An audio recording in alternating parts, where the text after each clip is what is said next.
دنیا بھر میں اس لیے منایا جا رہا ہے کہ بیت المقدس مسجد اقصیٰ کی حفاظت کا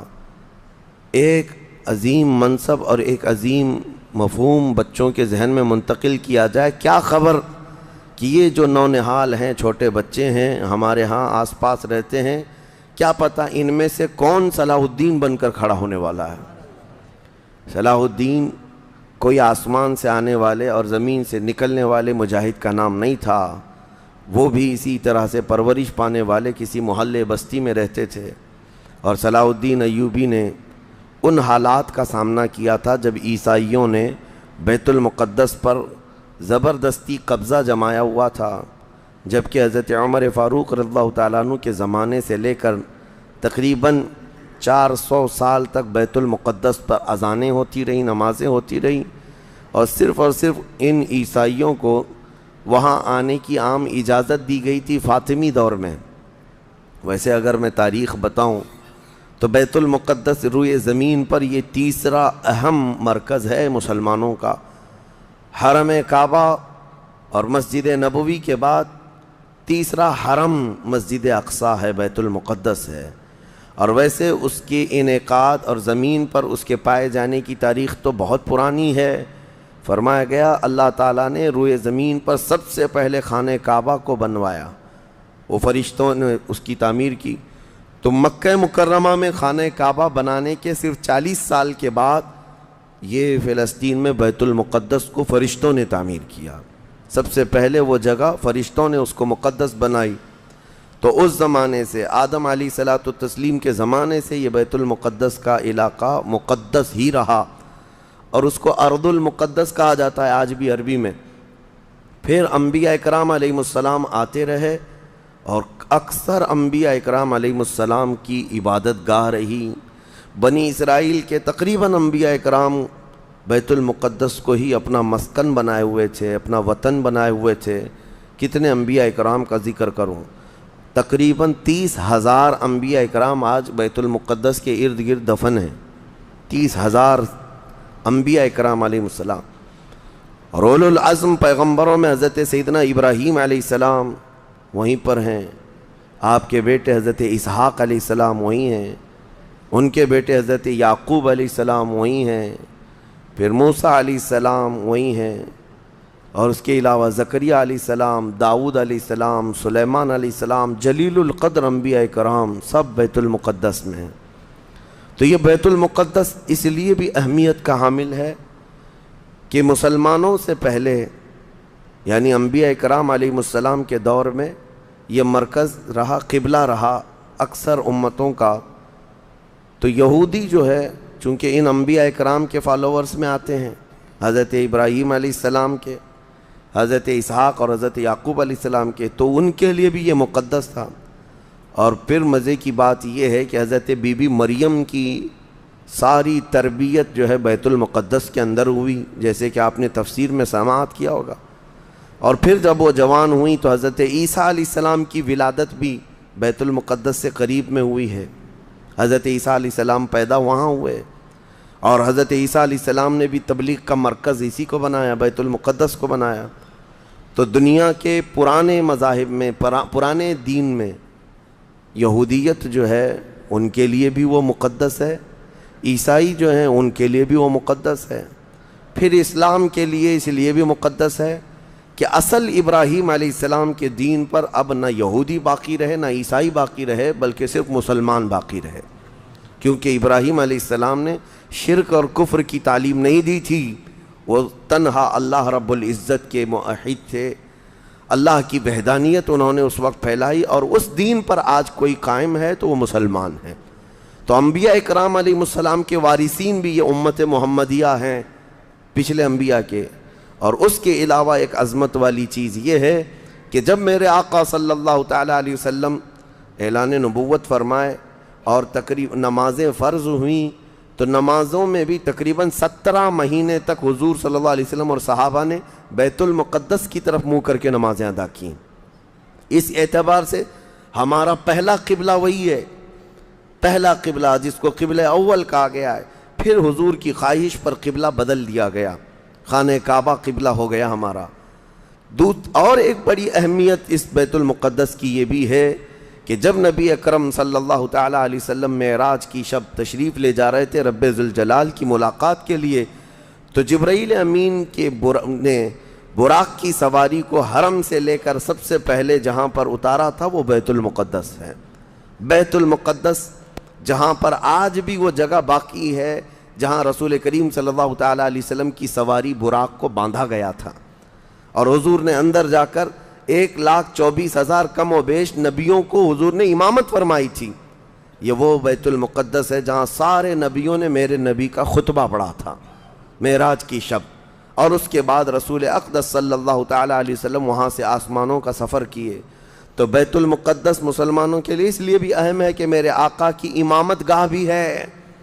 اور ہمارا قبلہ بھی ہے۔ اب یہ زمانے میں چلتا رہا، جب حضور اکرم صلی اللہ تعالیٰ علیہ وسلم کا دور تھا ظاہری زندگی کا، اس وقت بیت المقدس پر عیسائیوں کا ہی قبضہ تھا۔ ہم یہ بتاتے ہیں عیسائیوں کا، لیکن عیسائیوں نے کہاں سے قبضہ کیا تھا؟ وہ تو یہودیوں سے حاصل کیا تھا، یہودیوں کو مارتے تھے۔ اتنی خطرناک جنگیں ہوتی تھیں عیسائیوں میں اور یہودیوں میں کہ بیت المقدس میں خون خرابہ یہ آج کی تاریخ نہیں ہے، بہت پرانی تاریخ ہے۔ ٹائٹس نام کا ایک عیسائی بادشاہ جس نے پورے بیت المقدس کی اینٹ سے اینٹ بجا دی تھی، اور اس نے جتنے یہودی وہاں پر آباد تھے سب کو قتل کروا دیا تھا۔ پھر عیسائیوں کا قبضہ ہوا تھا، کتنے بڑے بڑے عیسائی بادشاہ آئے اور انہوں نے وہاں پر سوائے ظلم کے اور کچھ نہیں کیا بیت المقدس میں۔ یہ تو ان کی تاریخ چلتی تھی عیسائیوں کی، یہودیوں کی۔ یہودیوں سے کئی مرتبہ بیت المقدس لے لیا گیا اور عیسائی جھنڈا وہاں لہرایا گیا، کئی 100 سال تک۔ عیسائیوں نے یہودیوں کا داخلہ بھی بند کر رکھا تھا کہ کوئی یہودی پھٹکنے بھی نہ پائے۔ بیت المقدس تو چھوڑیں، یروشلم میں فلسطین میں کسی یہودی کی انٹری نہیں تھی۔ عیسائیوں کا جب غلبہ تھا تو یہ کئی زمانے تک چلتا رہا۔ اصل یہاں پر کیا تھا وہ میں آپ کو بتا دوں۔ یہ بیت المقدس کا مسئلہ آپ کو سمجھنا اس لیے بھی ضروری ہے کہ آج پوری دنیا میں یہ ایک سب سے بڑا ایشو کیوں ہے۔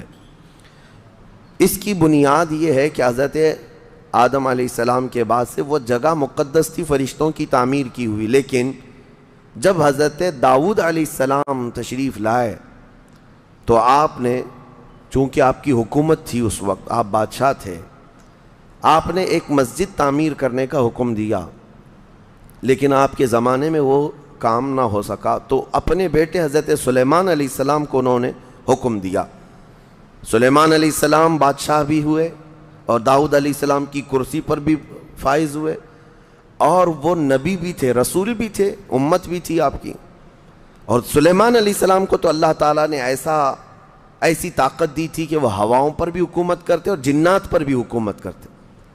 تو سلیمان علیہ السلام نے کام شروع کیا۔ یہ وہ جگہ تھی جہاں موسیٰ علیہ السلام عبادت کیا کرتے تھے۔ اس جگہ پر سلیمان علیہ السلام نے ایک مسجد بنانے کا حکم دیا، اور یہ جنات بنانا شروع کرتے ہیں۔ اس کا ذکر قرآن پاک میں بھی موجود ہے۔ حضرت سلیمان علیہ السلام نے جب پورا ڈیزائن دیا کہ اس طرح سے بننا ہے، تو پھر جنات تعمیر کرتے رہے، اور جنات اتنا خوف کھاتے تھے سلیمان علیہ السلام سے کہ وہ ایک لمحہ بھی حضرت سلیمان علیہ السلام سے غافل نہیں ہوتے یا حکم عدولی نہیں کرتے۔ ہوا یہ کہ کام ابھی کمپلیٹ نہیں ہوا تھا کہ سلیمان علیہ السلام کا انتقال ہوا، تو جنات بھاگ جاتے، لیکن اللہ کی مصلحت، حضرت سلیمان علیہ السلام لکڑی لے کر یوں کھڑے رہتے تھے، اپنا عصا لے کر کے کھڑے رہتے تھے اور کام دیکھتے رہتے تھے۔ جب تک سلیمان علیہ السلام کھڑے ہیں، تیزی سے جنات بڑے بڑے پتھر لاتے تعمیر کرتے رہتے تھے۔ انتقال ہوا سلیمان علیہ السلام کا، اور آپ ایسے ہی کھڑے رہ گئے، آپ کے کھڑے کھڑے وفات ہوئی ہے۔ اور اس طرح سلیمان علیہ السلام کی وفات کو سالوں گزر گئے، لیکن آپ وہاں سے ہٹے نہیں، کیونکہ کام چل رہا تھا۔ قرآن میں ہے، اللہ تعالیٰ فرماتا ہے جب لکڑی کو دیمک کھا گئی، کتنے سال گزر گئے ہوں گے، حضرت سلیمان علیہ السلام یوں ہی کھڑے تھے۔ اور عام دوسرے لوگوں کی موت تو چھوڑو، نیند میں کھڑا ہو کر کے دکھائے۔ وہ اللہ کے نبی تھے کہ انتقال کے بعد بھی وہ کھڑے رہے روایتوں میں ہے کئی سالوں تک، دسیوں سالوں تک آپ کھڑے رہے، اور اس کے بعد دیمک کھا گئی لکڑی کو تو لکڑی ٹوٹ گئی، تب سلیمان علیہ السلام زمین پر آ گرے۔ جنات اسی وقت جان گئے کہ یہ تو انتقال کر گئے، تب تک بیت المقدس کا کام کمپلیٹ ہو گیا تھا، جنات بھاگ گئے سب۔ یہ تعمیر، اس کو اصل میں بیت المقدس نہیں کہا جاتا تھا اس وقت، یہ ہیکل سلیمانی، یہ یہودیوں کے عقیدے کے اعتبار سے فرسٹ ٹیمپل ہے، پہلا مندر یا پہلی مسجد جو بھی ہے مقدس تھی۔ یہ ہیکل سلیمانی جو سلیمان علیہ السلام نے جنات سے بنایا تھا، اور سلیمان علیہ السلام کی کرسی جہاں لگتی تھی اس وقت حضرت سلیمان علیہ السلام نے جنات اور سرکش لوگوں سے اور جادوگر لوگوں سے سب چیزیں جادو کی چھین کر اپنی کرسی کے نیچے دفن کر دیا تھا، سب ختم کیا تھا کہ کوئی جادو ٹونا یہ سب چیزیں نہ ہوں، کیونکہ یہودی جادو کے پیچھے بہت بھاگتے تھے، صرف جادو میں ہی دن رات۔ آپ نے سب دفن کیا، اور اس کے بعد آپ کے انتقال کے بعد سالوں بیتے اور اسی طرح سے رہے۔ لیکن پھر یہ ہیکل سلیمانی کو ایک بادشاہ آیا جو عراق کا رہنے والا تھا، اس کی یہودیوں سے دشمنی تھی، اس نے ایسا حملہ کیا کہ پورے ہیکل کو توڑ ڈالا، یعنی جو جنات کا بنایا ہوا تھا اس کو مکمل طور سے مسمار کر دیا، ایک دیوار باقی رہ گئی، ایک دیوار باقی رہ گئی، جہاں جا کر کے آج یہ یہودی روتے ہیں، دیوار گریا اس کو کہتے ہیں، وہ اس زمانے کی ایک باقی رہ گئی، باقی پورا ہیکل گرا دیا۔ زمانہ بیت گیا، یہودی اس بات پر روتے رہے کہ ان کو مارا گیا، قتل کیا گیا، پھر عیسائیوں کا اس پر قبضہ رہا، پھر عیسائیوں سے یہودیوں نے ایک بار پھر حاصل کیا، پھر دوبارہ یہ ٹائٹس کے زمانے میں عیسائیوں نے مار کر کے پورے یہودیوں کو خون خون کر دیا، اور پھر بیت المقدس کچھ نہیں تھا، ایک دیوار تھی، ایک دوسری وہاں پر ایک چھوٹی سی عمارت بنائی گئی، اس عمارت کو یہ سیکنڈ ٹیمپل کہتے ہیں، سیکنڈ ٹیمپل، یہ دوسرا مندر، اور اسی کو عبادت گاہ بنا کر چلتے رہے۔ زمانہ بیتا یہاں تک کہ حضور صلی اللہ تعالیٰ علیہ وسلم کی نبوت کا اعلان ہوا، پھر اس کے بعد 23 سال گزرے، پھر آپ کی وفات کے بعد صدیق اکبر کا زمانہ آیا، پھر سیدنا عمر فاروق کا زمانہ آیا۔ تقریباً یہ 26-28 ہجری کی بات ہے، حضرت عمر کے دور میں۔ پھر حضرت عمر فاروق کے دور میں جو فتوحات ہو رہی تھی، اسلام پھیلتا جا رہا تھا، تب صحابہ کے ایک لشکر کو حضرت عمر نے فلسطین بھی بھیجا، جس میں حضرت ابو عبیدہ بن جراح بھی تھے۔ تو ان صحابہ نے اس چھوٹے سے لشکر کو لے کر فلسطین کا معرکہ ایسا سر کیا کہ یہ عیسائی سب جان چکے تھے حالات کیا چل رہے ہیں، سیرنڈر ہو گئے اور کہا ہم جو ہے یہ بیت المقدس کی ساری چابیاں آپ کے حوالے کرتے ہیں، لیکن ایک شرط ہے کہ ہم آپ کے ہاتھ میں نہیں دیں گے بلکہ مسلمانوں کے امیر المومنین کے ہاتھ میں دیں گے، وہ آئیں ہمارے پاس۔ تو وہاں جو صحابہ تھے انہوں نے خط لکھ کر بھیجا حضرت عمر کو، حضرت عمر مدینے میں تھے، کہا ٹھیک ہے میں آ رہا ہوں۔ قبلہ اول مسلمانوں کے ہاتھ میں تھا، بیت المقدس آ رہا تھا، سیدنا عمر فاروق مدینے سے چل پڑے، ایک غلام کے ساتھ نکلیں اور ایک سواری ہے، ایک خچر ہے، اور دونوں بھی کس انداز سے جا رہے ہیں، ایسا امیر المومنین جس کے رعب سے قیصر و کسریٰ کانپتے تھے، لڑائی کی کسی کے اندر مجال نہیں تھی، وہ ایک خچر کے سواری پر اتنا لمبا سفر طے کر رہے ہیں، وہ بھی غلام سے یہ طے کر رکھا ہے 1 میل میں بیٹھوں گا، 1 میل تو بیٹھنا، ہاں تو رسی پکڑ کے چلے گا 1 میل تک، اور اس کے بعد جب تو بیٹھے گا تو میں رسی پکڑ کے چلوں گا 1 میل تک، اس طرح سے تو سفر طے کیا۔ جب فلسطین پہنچ رہے تھے اور اس وقت لوگوں میں خبر تھی کہ امیر المومنین آ رہے ہیں، تو لوگ دیکھنے کے لیے شہر سے بھاگے بھاگے باہر آئے۔ اتفاق ایسا کہ اس وقت خچر گھوڑے پر بیٹھنے کی باری غلام کی تھی اور نکیل رسی حضرت عمر کے ہاتھ میں تھی۔ دوڑے ہوئے لوگ آئے جو نہیں پہچانتے تھے، عیسائیوں نے امیر المومنین کہہ کر اس غلام کا استقبال کیا کہ تشریف لائیں۔ تب جو صحابہ تھے وہاں پر انہوں نے پکار کر کہا نادانو، وہ امیر المومنین نہیں، رسی پکڑا ہوا امیر المومنین ہے، یہ امیر المومنین ہے۔ پہلی مرتبہ ان اعلیٰ اخلاق و کردار کو عیسائیوں نے دیکھا تھا کہ وقت کا خلیفہ کوئی گھوڑے کی رسی پکڑ کر کے بھی چلتا ہے، تو بہت متاثر ہوئے، اور اس کے بعد بنا کسی جنگ کے حضرت عمر فاروق رضی اللہ تعالیٰ عنہ بیت المقدس میں داخل ہوئے، اور ان عیسائیوں نے جو کچھ بھی وہاں پر کیا تھا اس کو نکالا۔ پھر حضرت عمر فاروق رضی اللہ تعالیٰ عنہ نے پہلی اذان دینے کا حکم فرمایا، وہ ظہر کی اذان تھی، آپ نے وہاں پر نماز پڑھائی۔ پھر اس کے بعد یہ سلسلہ چلتا رہا۔ اب اس میں تفصیل ہے، عیسائیوں کو اسی طرح ہم بھی بھگاتے، مسلمان بھی بھگاتے، جیسے یہ یہودیوں کو بھگاتے تھے، تو انہیں آج بولنا چاہیے تھا کہ مسلمانوں نے زبردستی قبضہ کیا۔ حضرت عمر فاروق کا عام اعلان تھا کہ جو یہاں پر رہنا چاہے اس کے لیے کھلی آزادی ہے، حتیٰ کہ عیسائیوں کا چرچ بھی تھا پرانا، حضرت عمر نے کہا اس کو توڑا نہ جائے، اس میں عبادت جو ہوتی ہے ان کو اپنی عبادت کرنے دیا جائے۔ حضرت عمر چاہتے تو اینٹ سے اینٹ بجا دیتے، نکال کر صاف کر دیتے، لیکن آپ نے کھلی اجازت دی،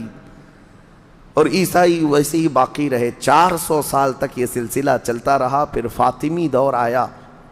یعنی بنو عباس کی خلافت ختم ہوئی، فاطمیوں کا غلغلہ تھا، انہوں نے خلافت سنبھالی، لیکن وہ مضبوط نہیں تھے، کمزور خلیفہ آئے، جس کی وجہ سے صلیبی طاقتیں جتنی بھی تھیں سب آ کر کے اس خلیفہ پر قبضہ جما لیا،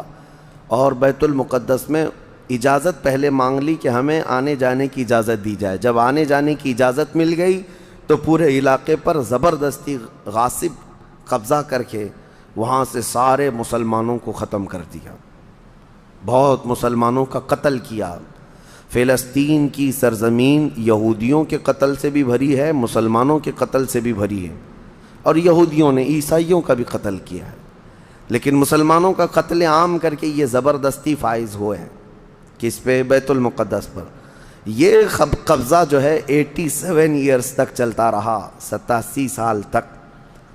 یہ اس وقت کا المیہ تھا کہ مسلمان خلیفے تھے، گورنر تھے، بہت سارے حکمران تھے، رونا روتے تھے، لیکن کوئی آگے بڑھنے کو تیار نہیں تھا۔ کردستان کا ایک شہزادہ صلاح الدین ایوبی، جو نور الدین زنگی کے شاگرد تھے اور ان کی فوج کے سپاہی تھے، ان کو یہ روزانہ خبریں تھی کہ بیت المقدس میں سب کچھ اجاڑ دیا گیا ہے، مسلمانوں کی اذان بند ہے، وہاں نہ جمعہ کا خطبہ ہو سکتا ہے، نہ ہی عبادت کے لیے وہاں پر نماز پڑھی جا سکتی ہے۔ ایک دن گزر رہے تھے، انہوں نے ایک لکڑی کا ممبر بنوایا اور پھر عزم کر لیا کہ یہ ممبر میں بیت المقدس میں رکھ کر کے رہوں گا اور اس سے خطبہ دیا جائے گا۔ وہ ان کا عزم تھا اور اس پر لے کر کے چلتے رہے۔ تقریباً آپ نے 17 جنگیں لڑی ہیں،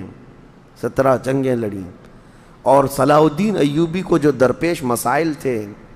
وہ کہا گیا ہے کہ پہلے تو انہوں نے جو روڈ میپ بنایا تھا اس حساب سے ان کو 2 سال کے اندر یہ جنگوں میں فتح کر لینا تھا،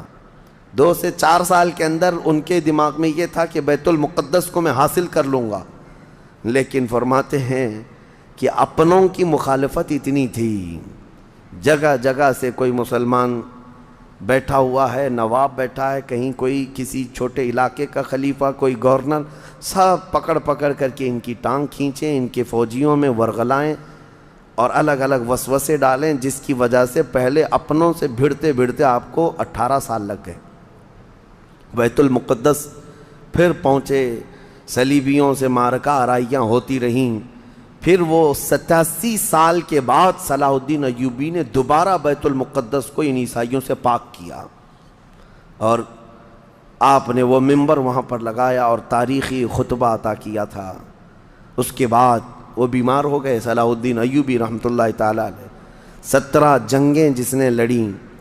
اور عیسائی آج بھی صلاح الدین کے نام سے ڈرتے ہیں، اور بہت سارے تعریف بھی کرتے ہیں کہ ایسا جرنیل ہم نے دیکھا ہی نہیں دنیا میں صلاح الدین ایوبی کی طرح۔ وہ خون کا پیاسا نہیں تھا، وہ امن کا پیاسا تھا۔ کتنے تو قیدی ایسے آتے تھے جن کو وہ صرف ایگریمنٹ کر کے آزاد کر دیتا۔ عیسائی اس بات پر آج بھی اقرار کرتے ہیں کہ جنگوں میں قید جو ہونے والے کو کوئی چھوڑتا نہیں ہے، لیکن صلاح الدین ایوبی ایک نہیں لاکھوں لوگوں کو آزاد کیا ہے، 1000 بھی نہیں، لاکھوں لوگوں کو آزاد کیا ہے۔ صلاح الدین ایوبی رحمۃ اللہ تعالیٰ علیہ، اللہ ان کی تربت پر کروڑوں رحمتیں نازل فرمائے۔ حیرت کی بات یہ ہے کہ ان کا آخری وقت آیا تو رونے لگے، بستر پر رو رہے تھے۔ لوگوں نے پوچھا کہ کیا بات ہے؟ صلاح الدین ایوبی کہتے ہیں میں نے منت مانگی تھی اللہ سے کہ اے اللہ بیت المقدس فتح ہو جائے تو میں حج پہ جاؤں گا۔ کہا تو پھر کیا ہوا؟ کہا میرے پاس اتنے پیسے نہیں ہیں کہ میں حج کر سکوں۔ یہ وقت کا وہ عادل حکمران جس کی تاریخ عدل سے بھری ہوئی ہے، لیکن یہ بھی تاریخ ہے کہ مال لوٹ کر کے اگر اپنا محل بنایا ہوتا تو صلاح الدین کے بہت سارے آج محلات ہوتے، لیکن وہ